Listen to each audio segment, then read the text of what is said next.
Tonight, more time needed in a murder case where a woman allegedly ran down and killed a man in Corn. And the federal government launches a new Indigenous health service in South Australia's far west. This is Southern Cross News with Fraser Goldsworthy. Good evening. The DPP has requested more time before a woman accused of murder in Corn last year answers her charge. Amelia Simpson has more from Port Augusta. The accused, Adriana Tennant, appeared briefly in court via video link from custody this morning. In a brief hearing, prosecutors from the DPP requested more time to seek witnesses and to review the entirety of the evidence. Her appearance comes after her lawyer made a case for her bail last month, saying Tennant had no prior criminal convictions. The court then heard the DPP had obtained dashcam footage of the crime showing Tennant allegedly performing a U-turn before running into the victim, pushing him through a fence and only coming to a stop once she hit a tree. Magistrate Milazzo refused her bail at the time, citing community safety. Today, prosecution representing the 38-year-old victim, Corn father Nathan Freer, told the court it is seeking a longer than the usual period for an answer to charge date. Magistrate Rodney Oates agreed to adjourn the case. Tennant will remain in custody awaiting her next court appearance mid-April. Ceduna families are now benefiting from a new community-based program linking healthcare and early childhood education. Indigenous Health Minister Ken Wyatt visited the region today to launch the Connected Beginnings program. For any pregnant woman, giving birth is when the most serious of healthcare services are needed. Mums are absolutely important. Their health is important. Mothers living in rural communities have previously lacked the fundamental resources and health services found in metro cities. But a new program is looking to change that. Supports the mothers in times of a new babe in particular. But more importantly, just the consistency of the way in which their health is looked after. Indigenous Health Minister Ken Wyatt visited the Ceduna Aboriginal Health Service today to roll out the Connected Beginnings program linking healthcare with education. What we are seeing is wraparound services around children 0 to 4, giving them a great start to life. The national program is part of a $22 million pledge by the federal government to provide regional communities simple access to specialists, schools and child support. We've got a great basis for making sure that the foundations of life, growth, access to learning and good health begin with the mother through to birth and then in that first 4 years of life. The Ceduna program is already reaching 150 children, with that number set to double. Jason Kemp, Southern Cross News. The ban on commercial fishing for cuttlefish in the northern Spencer Gulf has been extended for another year. A local expert is calling on the state government to put it in place permanently in order to protect the unique creature. The cuttlefish population around Whyalla was nearly wiped out in the late 90s due to its popularity as bait. A fishing ban, which started around Point Lowly, has eventually expanded into the northern Spencer Gulf. It's been renewed until February 2019, to the relief of locals studying the varying population. In the absence of any firm information, I think we have to be cautious and keep that closure going. The zone extends from Arno Bay and Wallaroo to the top of the Gulf.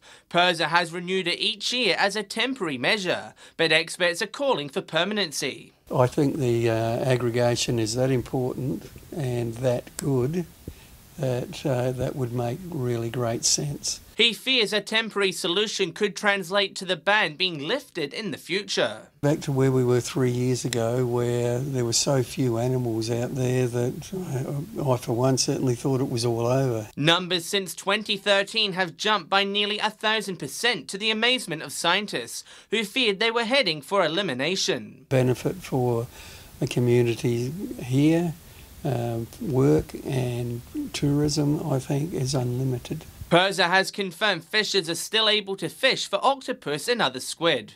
John Hunt, Southern Cross News. South Australia's Murray-Darling Basin Royal Commission is now taking submissions from the public.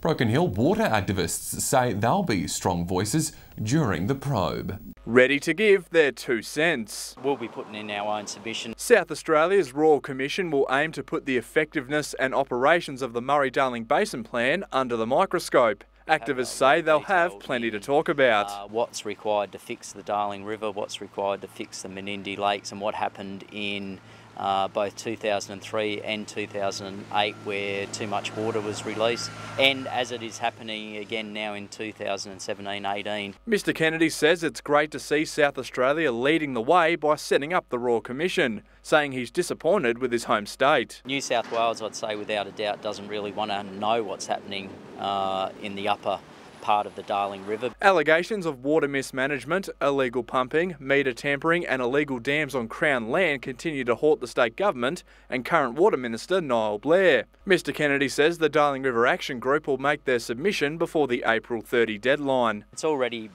being worked on. There's lots of information we already have, so it's just compiling it to make sure that it's in a structure that's well understood. Patrick Reinke, Southern Cross News.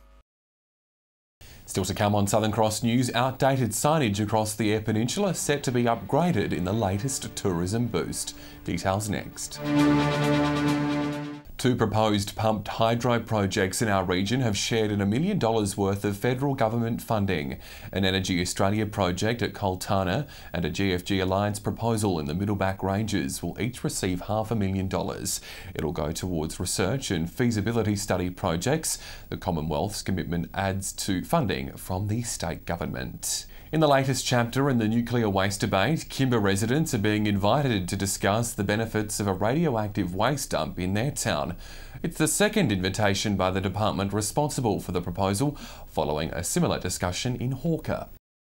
It's a position that's divided communities in Kimba and Hawker. Yet the Department of Industry and Science is now recruiting members for Kimba's new economic working group from both sides of the waste debate. We're happy to take people who don't support it as well as those that do, but we're just looking for people who are willing to engage to look for opportunities for their community. As part of its consultation process, the department is urging Kimba locals to get involved. This group really is to work with the department to look at the business opportunities and economic opportunities that can come to the community from the construction and operation of the facility should it go there. Community members are being asked to submit an expression of interest for the group. The project advisor says the department will place its own submission into Senator Rex Patrick's recently passed inquiry into the site selection process. He doesn't believe it will deter locals from getting involved. I would expect for the economic working group that there will be quite a number of people interested in participating. Expressions of interest are now open and will close on March 13. Amelia Simpson, Southern Cross News.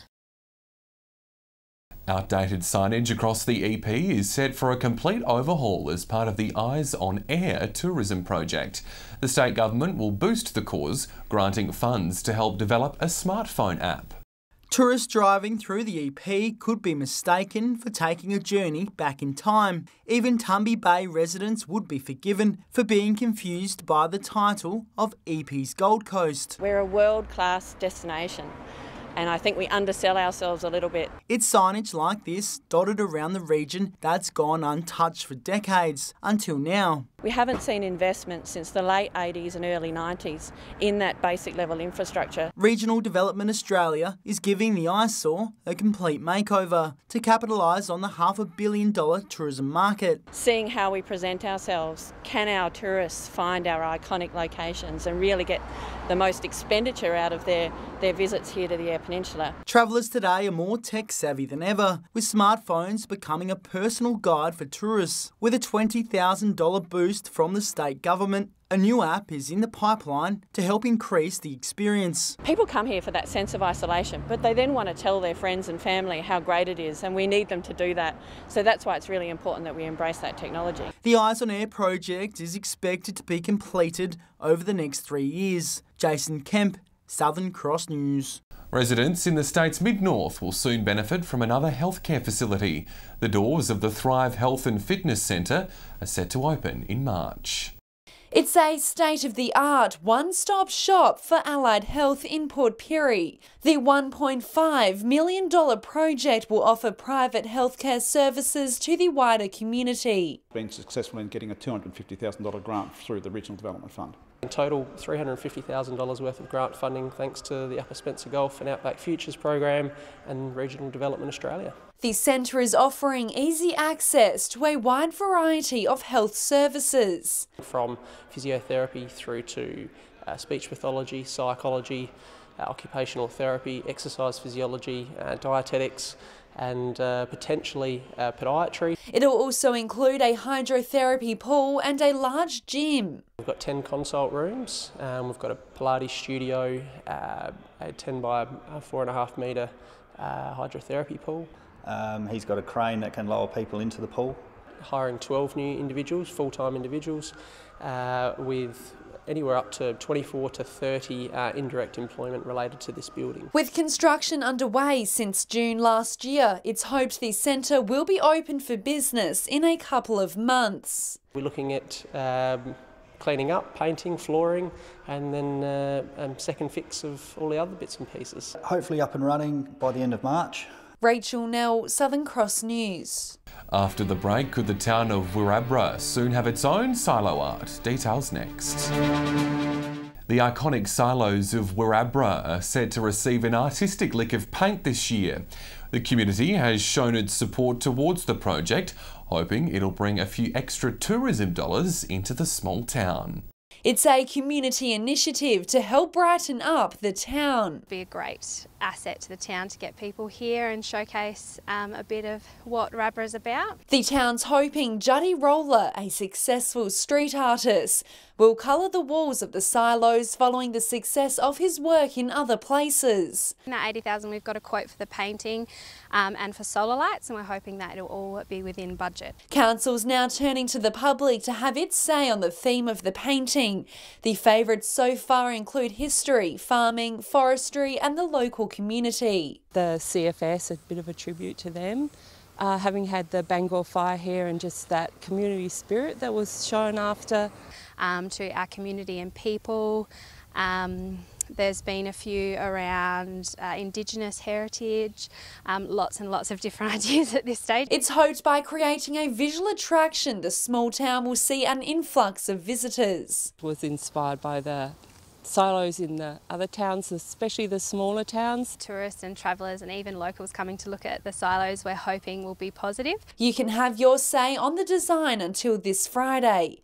Rachel Nell, Southern Cross News. The Whyalla Maritime Museum has a revitalised attraction on show. The two-track model railway system showcases the historic Whyalla to Iron Knob line and the national line connecting Whyalla to the world. After 8 years of hard work, the trains are finally ready to leave the station. The Model Railway Society's railway display was officially opened today, bringing Whyalla's history to life. Wanted it to reflect the area, and hence we've done Whyalla, Iron Knob and Whyalla, Adelaide. One track represents the journey from mining in the Middleback Ranges to its use in the steelworks. The other shows the steel transported along the national line to Adelaide for shipment to customers.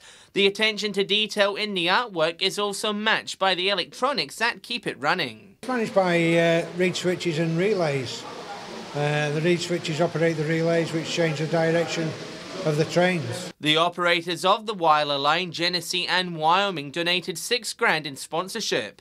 The society will use it to expand the line. I want to do some more work in the Snowtown area by changing it from 3 tracks to 4, so we've got 2 trains in each direction there. The Mayor says this will become a must-see item for adults and kids. I just love to see the children's faces when they come down here and see what's here for them to look at. It's amazing for Whyalla to have this. John Hunt, Southern Cross News. Time now for Fuel Watch.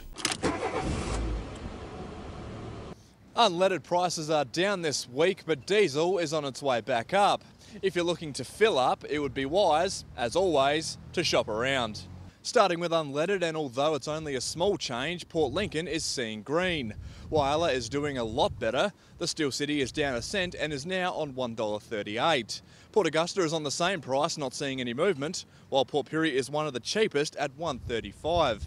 Kadina has seen no movement, and the same goes for Broken Hill. We're hovering on $1.40. Adelaide drivers are enjoying a big drop. The price is down by 12 cents and is now on $1.33. To diesel now, and like I said, prices are heading north. Port Lincoln joins Port Augusta on 1.30, but it's Whyalla performing the worst this week. The price up by almost 5 cents. Port Pirie is up by a cent, while Kadina holds steady. Broken Hill has seen a slight change, and Adelaide is the only one to see green, dropping down to 1.31. Now, just a reminder that these prices are the regional averages, and they do not reflect any one particular outlet. If you happen to find a spot that does sell unleaded or diesel for cheaper, let us know on our Facebook page. Stay with us. After the break, we'll have all the local weather details with Abby Donaldson. And Abby, we saw a mixed bag of weather around the region today. Yes, Fraser, we did. The good news is it cooled down slightly, and with that change we saw some cloud cover and showers in areas, but another burst of heat is on its way. I'll have all the details next. Welcome back. Well, there was quite a bit of cloud cover about in all centres today. We saw some welcome relief from the heat in Port Augusta today, 30 the top, but it still felt quite humid. We saw showers creep in the west, 24 the top there, and it was humid and cloudy in Port Pirie, 33 the top. On the satellite now, and clouds spreading from the west ahead of a trough and cold front is producing some patchy showers, and it's generally clear in the northeast with a weak ridge of high pressure. On the waters tomorrow, we'll see easterly winds shifting northeasterly up to 25 knots, and sunrise is just before 7 a.m. tomorrow. Well, it was a very short break from the heat, which is back in full force tomorrow, and it's going to start with a hot night with lows for all centres around the 20 to mid-20 degree mark. The sunshine returns and the mercury will rise to a sizzling 38 degrees in Port Augusta. That's the same for Corn and Woodna, but the stifling heat could bring a shower or two there. Very hot in Whyalla as well, 36 the top. Those scattered showers will continue in the west, and it's going to warm up to 27 the top for Coffin Bay. Looking ahead to the rest of the week and into the weekend, it's going to remain quite warm in the west tomorrow and Friday with some scattered showers forecast before temps dip down again for Saturday, looking like a partly cloudy day for most centres, 24 the top for Port Lincoln. And it will cool off even more for Sunday, just 21 the top for Cleve, but it's looking like a mostly sunny day there. And it's a similar story further up the Gulf. The heat's going to continue tomorrow before temps cool off slightly for Friday. 33 the top for Whyalla and Kadina, but it's looking like gorgeous summery conditions for your weekend plans as temps dip into the mid to high 20s. 27 the top for Whyalla and Kadina on Saturday. Well, that's the same for Port Augusta on Sunday. And lastly, it'll remain cloudy and very humid in Port Pirie tomorrow as the mercury soars to 38 degrees. The good news is it cools off for the weekend, looking like much more bearable maximums, 28 the top on Saturday and Sunday. It's cooling down to just 23 degrees for Cleve on Sunday with plenty of sunshine out and about. So Fraser, we're in store for some lovely weekend conditions, but just have to get through a hot few days. We sure do. Thanks, Abby. And that's the local news for this Wednesday. Thanks for your company. I'll have updates later. Until then, enjoy your evening. Good night.